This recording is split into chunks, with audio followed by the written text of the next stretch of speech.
All right, how's everyone doing? I am Rich CELENZA. Thanks for checking out the Rich CELENZA show. So I'm going to do a podcast on things that become cravings, or do they become bad habits or something in that nature. Not even sure if this podcast will ever see the light of day, but I was trying to analyze a lot of things regarding what I do and others do. And I kind of came to the conclusion to a certain degree that a lot of times we claim we have cravings, or we may not even call them cravings, a fix, and I'm not talking drugs here, so let me make myself clear.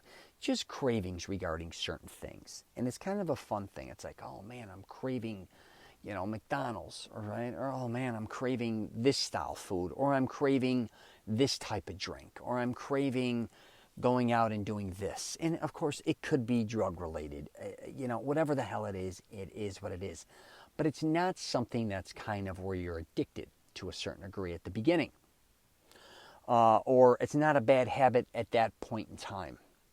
But I think what a lot of people have to realize is that sometimes your cravings do become bad habits.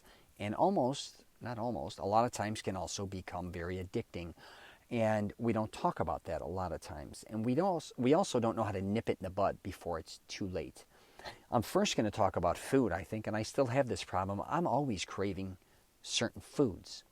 I mainly like Italian food, but don't kid yourself. I love junk food and fast food too. I should say more or less fast food. I'll go to any fast food place, except what maybe a few, I don't want to name them, but I like a lot of fast food. And I realized when I was younger, if I wasn't eating Italian food or eating, like today, for instance, I'm going to say, a Portillo's open in Orlando, Florida. And I said to my girlfriend, she actually surprised me and took me for a pedicure. And I sent her a picture of a hot dog, a text, and she was laughing, and she didn't know what I meant. I know she likes hot dogs. And I said, hey, you want to go to Portillo's? We went. I've been there 4 times in the last week. So this is a perfect example of what I'm talking about. Because before growing up in Chicago, we eat a lot of Italian beef, sausage, things in that nature. And I was hanging out at a Portillo's before anyone that I knew way out in the suburbs, because they weren't in the city originally, because my cousin lived way out in one of them, so we would go. But I've been eating Portillo's most of my life. And now that there's one in Orlando, but we used to go to one in Tampa, and then anytime I would travel to Chicago or parts of California or parts of Arizona, they had Portillo's as well. But if I'm in Chicago, I'm even related to the Bono Beefs. I don't know if you know what that is, but my grandmother's related to them, and that's a very big beef franchise. Again, Italian sausage, subs. They do catering and things in that nature. Wonderful family, incredible family, the Bono Volatos. I love them guys. But again, the cravings, I should say, when I was younger, eating all the time. I was always craving something. Before you know it, I never stopped eating. And before you know it, I'm slipping into becoming obese, even though I work out all the time, right? That happened with cigars, too. First I just did it more or less for kind of ambiance when you're with your friends. You're kind of, especially in Chicago, I was hanging out in Melrose Park, Taylor Street, Elmwood Park. A lot of Italians like to smoke cigars, drink cappuccino espressos. It becomes part of your identity, right? So when I was making my first film, I'm like, let me throw it in there. We'll start having cigars. Then before you know it, after we're shooting, because we're in the city a lot, I'm going with my buddies, and they're all lawyers. They have their own little lockers and everything in all these unique steakhouses, and they're getting cigar Cubans, everything. And now I'm catching myself smoking cigars afterwards. Before you know it, I start craving a little more. Even like I'm waking up going, you know what, I'm going to go like on Taylor Street, I'm going to have a coffee or, whatever, I'm going to have breakfast or something outside, a little either cappuccino, espresso with maybe something, and I'll smoke a cigar. And then one of my friends, I think I mentioned it before on previous podcasts, goes, man, every time I see you got a cigar in your hand. I was like, holy shit. And I realized I was starting to crave those, and I took something like a craving that a craving would be something you have once in a while. I kind of started bullshitting myself and saying, I'm craving this all the time. And before you know it, like I said earlier, it becomes a bad habit, and before you know it, you're addicted to it.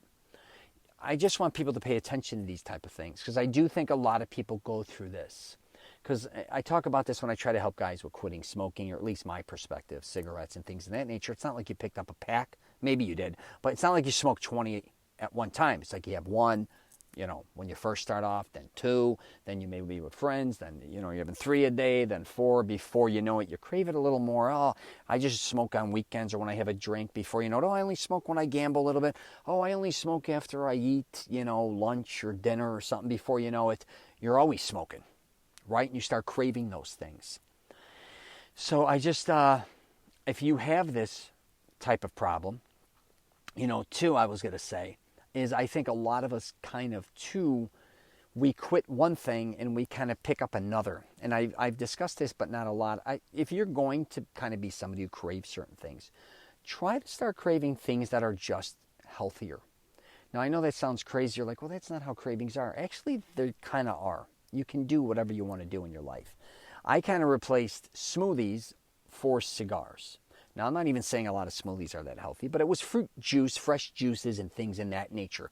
So every time I wanted something like a cigar, I went with something healthier, and it made me feel better. Where I realized after a cigar, after a while, I kind of liked the ambiance while doing it, and then I felt like shit afterwards, especially when working out, where in turn I took the healthier craving and started to make me feel better. And even if I've kind of even formed that in my head with working out, I crave working out. I crave like lifting weights. I've almost programmed myself that way. And I also crave being sore because I know I've done something.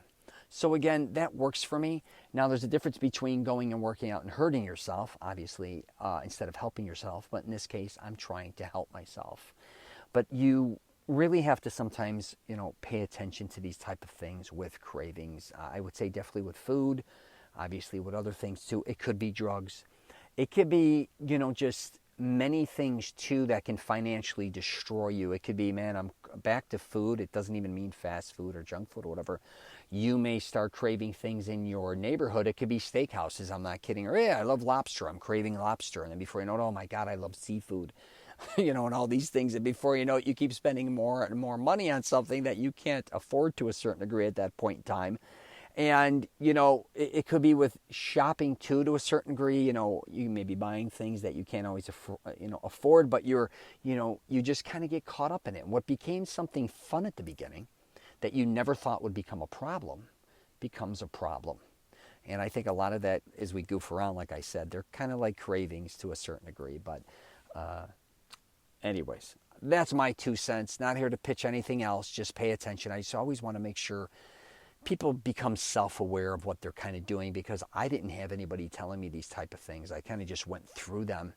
But I do think now with YouTube and all these other social media platforms, we do hear things that are very, informative, and we learn things, and it's amazing because I would have never thought, like I said, my cravings or things that I kind of like doing that I even didn't think were that hurtful can end up becoming very bad habits that can affect me physically, financially, and even maybe at times emotionally.